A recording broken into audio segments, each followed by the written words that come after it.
आपल्यासोबत बोलण्यासाठी आहेत राष्ट्रवादीचे आमदार सुनील अण्णा शेळके. सर, काय सांगाल, राष्ट्रवादीचे दोन्ही उमेदवार जे आहेत ते निवडून आलेले आहेत. अशी चर्चा होती की उमेदवार पडतील, पण मात्र दोन्ही उमेदवार जे आहेत ते निवडून आलेले आहेत. नाही, नक्कीच आदरणीय दादांच्या नेतृत्वामध्ये राष्ट्रवादी काँग्रेस पक्षाचे 40 आमदार प्लस 2 अपक्ष अशी 42 संख्या असताना आम्हाला साधारणतः 47 मतदान हे आमदारांच्या मतदानातून त्या ठिकाणी पडलेलं किंवा दोन्ही उमेदवारांना मिळालेलं आपण पाहिलं. मनापासून विधिमंडळातील आमच्या सर्व सहकारी देखील अभिनंदन करतो आणि दादांच्या नेतृत्वावरती जो काही विश्वास ठेवून अधिक मतदान हे दादांना किंवा आमच्या उमेदवाराला मिळालेलं आहे, नक्कीच आमच्यासाठी अभिमानाची बाब आहे. सर, आपण पाहिला तर महायुतीचा उमेदवार पडेल असं वारंवार सांगण्यात येत होता, पण मात्र जयंत पाटील ज्यांनी महाविकास आघाडीला पाठिंबा दिला होता, मात्र त्यांचाच पराभव कुठेतरी झालेला दिसतो. बघा, आपण जर पाहिलं असेल तर काही वेळेला म्हणजे मागच्या लोकसभेच्या निवडणुकीत जातीपातीचं जे काही राजकारण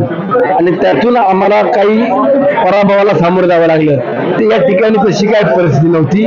विधिमंडळातील सहकाऱ्यांना दादांनी मागच्या 4-4.5 वर्षात कुठलाही भेदभाव न करता जो काही निधी देऊ केला किंवा जो विकास कामांच्या बाबतीत प्राधान्य दिलं, त्याच्यातून उत्तरे खऱ्या अर्थानं या सहकाऱ्यांनी केलेलं आपल्याला पाहायला मिळते. सर, अगदी शेवटचा प्रश्न, आपण जर पाहिला तर काँग्रेसची काही मतं जी आहेत ते फुटलेली आहेत अशी जी माहिती आहे एकंदरीत समोर येतात. काय सकाळी 9:30 वाजता मतदानाला आलो त्यावेळेला सांगितलं होतं की साधारणतः 8 ते 10 हे काँग्रेस आणि महाविकास आघाडीच्या घटक त्यांच्या पक्षांमधली मतदान हे फुटलेले.